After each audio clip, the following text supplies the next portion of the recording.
Superman, Batman, Martin Luther King. Iron Man, Spider-Man, Mahatma Gandhi. These are all heroes of some sort, role models who we idolise. But do we really want to be any of these men? Can we really be any of these men? You know, does sticking on a pair of crusty old sandals and calling yourself an activist make you Gandhi? I don't think so. And it doesn't sound too appealing either. I'll tell you who I want to be. I want to be a spy in the British Secret Service. Let me list off some other names. James Brown, James Dean, James Martin. Guess which one of these Jimmies is my favourite 00 agent? Correct answer? None of them.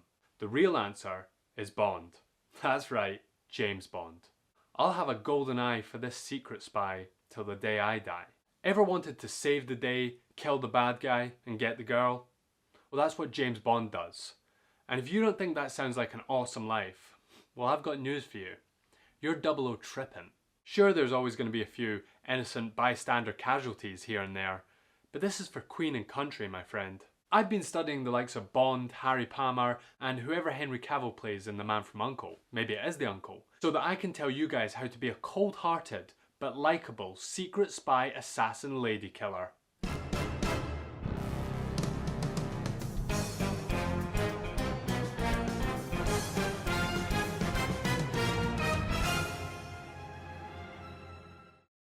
Lesson number 1 is in nationality. Now, to be a great spy, you have to be British. Not necessarily English, of course. James Bond has its Scottish roots. And although I've never heard of a Welsh spy, it does sound intriguing. Oh, I will punch you head inside. Oh, come here! Right!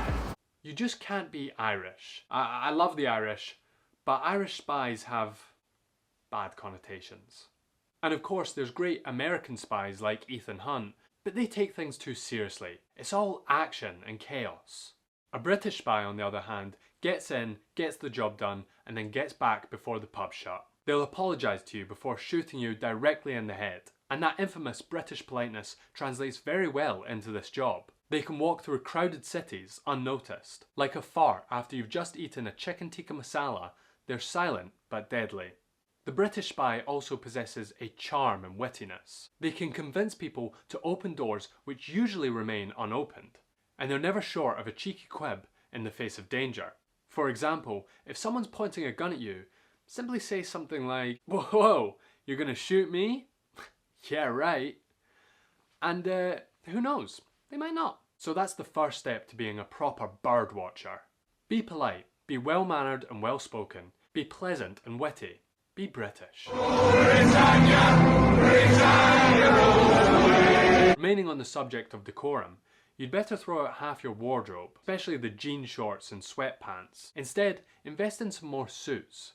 It's no secret that spies always dress to impress. So as soon as you're up in the morning, grab a shower and then stick on that sharp attire.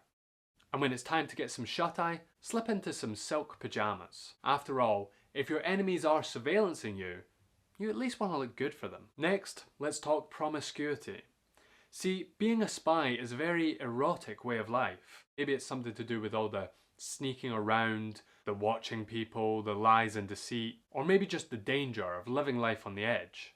But all spies seem to be as horny as a teenage rabbit. However, when it comes to sexual partners, you must refrain from any emotional attachment whatsoever. The majority of the time that you sleep with someone, there'll be a reason behind it. It's strictly business. And I know, it's 2025, you shouldn't use people. But don't worry, they'll be using you too. Yep, the world of espionage is just one big fuckfest in order to retrieve information from each other.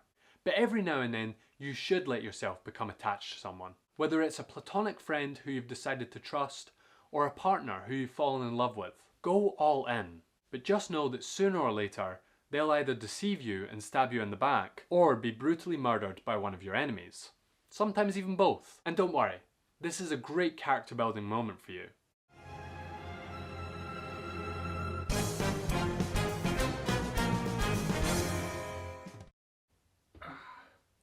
In terms of physicality, it's a no-brainer that you need to be in shape.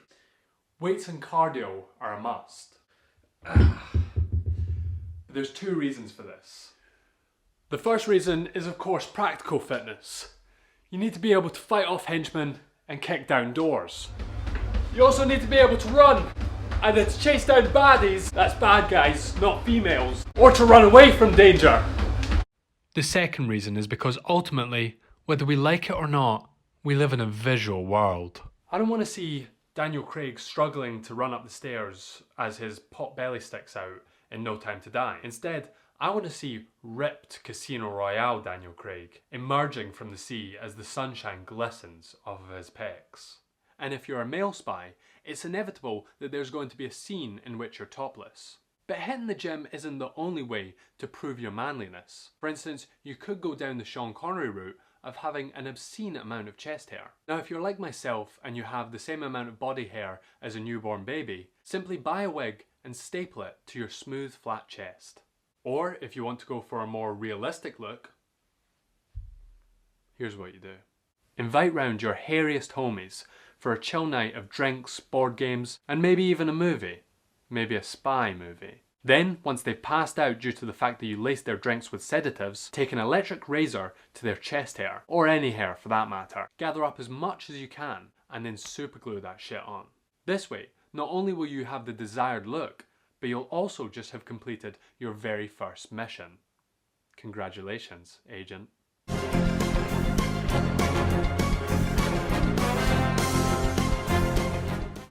There's many abilities needed to be a great spy, which the average man simply does not possess. There's the obvious things like hand-to-hand combat, situational awareness, how to properly use a firearm, and parkour. But I'm going to get a bit more specific and even give you guys some drills which you can practice at home in order to improve your double agent skills. But before I show you these drills, remember, as I mentioned earlier, secret agents never slack off in the style department.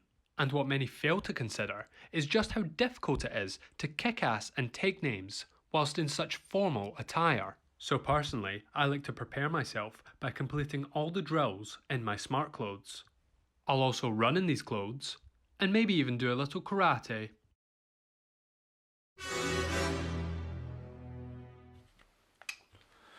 If you wish to learn how to safely and efficiently use a gun, how to reload it and apply a silencer, or maybe you're just looking for some simple target practice, go to a gun range. Instead, I'm going to show you how to handle a gun like a professional spy. The trick is, you still want to look cool in the face of immense danger. So what you do is, hold it up like that, slide, slide, count to 3, kick in the door, give it up, Goldfinger. Welcome. It's time to train ourselves to be emotionally unresponsive. You see, in this line of work, it's inevitable that our colleagues, friends, and sometimes even family will be brutally tortured, or, if we're lucky, just murdered, by our enemies. Of course, we'll have to commit murder too, and we'll take pride in it. Bloodshed will be on our hands both literally and metaphorically. Add in the fact that we'll often have to play poker against our adversaries. I don't know why, but it always happens. So you have to know how to bluff, and how to keep a straight face through emotional torment. In this next drill, you'll watch the film Marley and Me over and over and over. The goal here is to not even shed a tear or show an ounce of emotional response. You can even give yourself a punishment if you do. Trust me, it's difficult. I want you to remember you're a great dog, Marley. You're a great dog.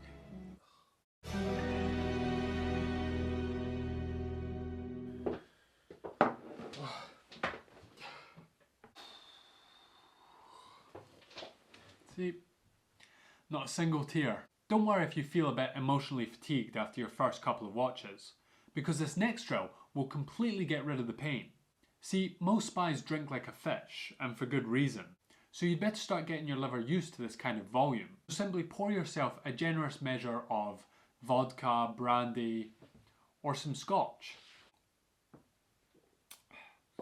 And once you've drank that, have another, and then another, and then a few more after that.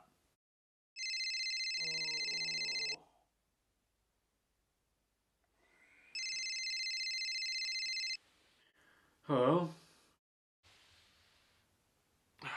Okay, here's a scenario. It's a crack of dawn. You had 12 drinks last night, and you've just been called out for a mission. Time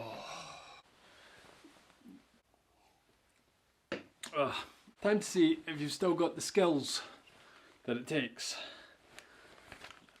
Okay.